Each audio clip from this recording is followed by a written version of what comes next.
Before we begin, if this story touches your heart, please hit that subscribe button and ring the notification bell. These true stories of faith and transformation need to reach those who need hope the most. Now let me tell you about Richard. Richard Coleman had it all figured out. At 45, this successful pharmaceutical executive from Phoenix, Arizona, lived in a mansion overlooking the desert mountains. His BMW sat next to his wife Jennifer's Mercedes in their 3-car garage. But none of that mattered anymore, not since the phone call. "Mr. Coleman, this is Officer Martinez from Phoenix PD. There's been an accident." His 19-year-old son, Alex, was gone. A drunk driver had taken everything that mattered in Richard's perfectly orchestrated life in one devastating moment on Interstate 10. The funeral was a blur of condolences and casseroles. Jennifer cried herself to sleep every night, but Richard just stared at the ceiling, his heart turning to stone. He'd prayed his whole life, attended church every Sunday, tithed faithfully. This was God's reward. 3 weeks after the burial, Richard made a decision that would shock everyone who knew him. He walked into his boss's corner office and threw his resignation letter on the mahogany desk. "I'm done, Martin. Done with all of it. Richard, you're grieving. Take more time off. Your job will be here." "My job?" Richard's laugh was bitter. "My job was being Alex's father. That position has been permanently terminated." That night, Jennifer found him in Alex's room, clutching their son's baseball glove. "Rick, we need to talk to Pastor Williams. We need counseling. We need nothing." Richard cut her off. Where was God when Alex needed him? Where was this loving father when our son was dying on that highway? But God wasn't finished with Richard Coleman, not by a long shot. The first encounter happened on a Tuesday morning in October. Richard had been driving aimlessly through the city, a habit he'd developed since quitting his job, when he spotted a homeless man rummaging through a dumpster behind a grocery store. Something about the man's movements seemed familiar. Against his better judgment, Richard pulled over. The homeless man looked up, and Richard's blood ran cold. The stranger had Alex's eyes, not similar, identical. The same deep green with golden flecks that Jennifer always said came from Richard's side of the family. "You okay, mister?" the man asked, his voice raspy from years on the streets. Richard couldn't speak. He just stared into those impossible eyes. "I know that look," the stranger continued, stepping closer. "You've lost someone young, someone who mattered more than breathing. How do you—" "Been there." The man's weathered face softened. "Name's Frank. Lost my boy in Afghanistan. 7 years ago. Thought my life was over." Richard's hands trembled. "It is over." Frank studied him with those eerily familiar eyes. "Funny thing about endings, friend. Sometimes they're just beginnings wearing disguises." He reached into his tattered backpack and pulled out a small wooden cross, carved with intricate detail. "My son made this in shop class. Gave it to me right before deployment. Said it would keep me safe." "Didn't keep him safe," Richard said bitterly. Frank's smile was sad but genuine. "No, but it kept me alive long enough to find out why I'm still here." He pressed the cross into Richard's palm. "Maybe you'll figure out why you're still here too." Before Richard could respond, Frank had vanished into the maze of alleyways, but the cross remained, warm in his palm, and those eyes, Alex's eyes, haunted him for days. "And do you wait, because what happened next will absolutely shock you." But first, if you're finding hope in Richard's journey, please take a moment to subscribe and share this video. Someone in your life needs to hear how God works through our darkest hours. Trust me, what comes next will change everything you think you know about divine intervention. The second encounter came 3 weeks later. Richard had been sitting in his car outside Alex's old high school, watching teenagers pour out of the building, when he noticed a young teacher struggling with a flat tire in the parking lot. Her name was Miss Rodriguez, and she taught the same chemistry class Alex had failed spectacularly his junior year. Richard remembered the parent conferences, Alex's sheepish grin, the extra credit projects that somehow always involved explosions. "Mr. Coleman?"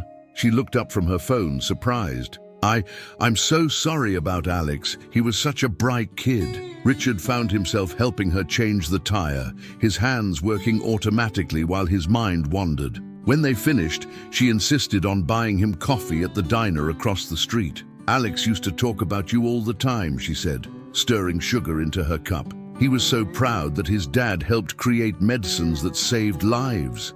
"I created poison," Richard said flatly. "Just legal poison with fancy names."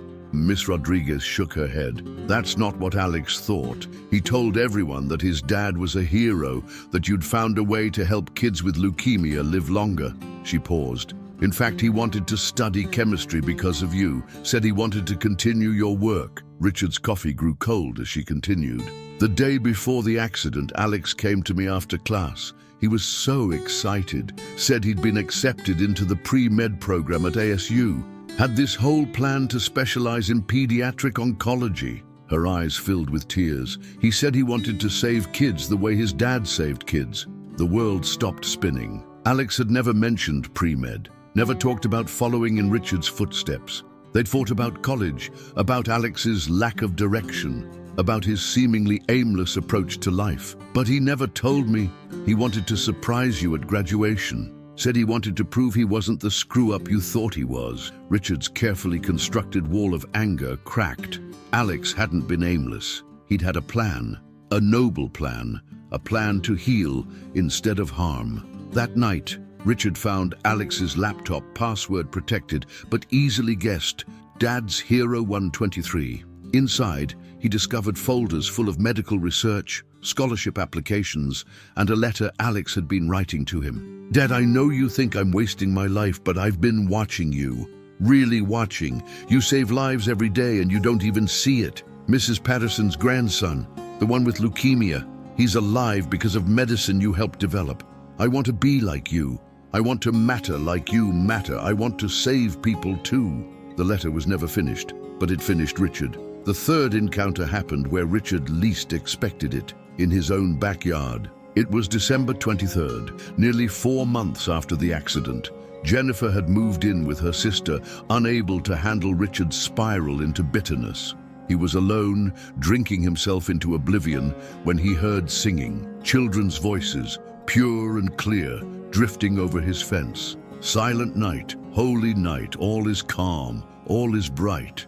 He stumbled outside and peered through the fence slats. In the yard next door, the house that had been empty for months, a Hispanic family was setting up luminarias, brown paper bags with candles inside, creating a pathway of light. A little boy, maybe 6 years old, was arranging the candles with intense concentration. He looked up and saw Richard watching. "Mister, why are you crying?" Richard hadn't realized he was. "I'm not crying, kid. My grandma says grown-ups cry different, with their insides." The boy studied him with ancient eyes.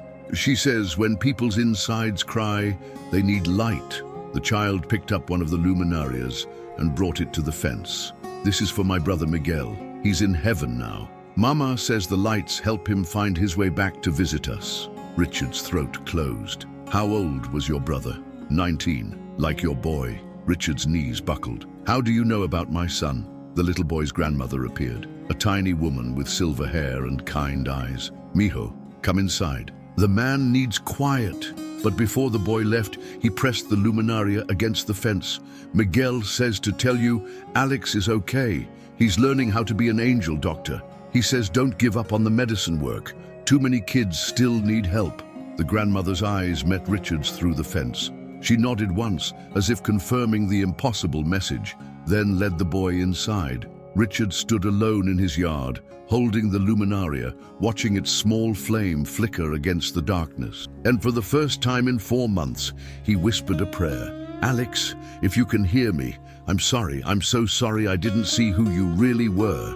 The flame grew brighter. 6 months later, Dr. Richard Coleman returned to pharmaceutical research with a new focus: pediatric oncology. He established the Alex Coleman Foundation, providing free medications to children whose families couldn't afford treatment. But the real miracle happened 3 years after Alex's death. Richard was visiting patients at Phoenix Children's Hospital when a nurse approached him.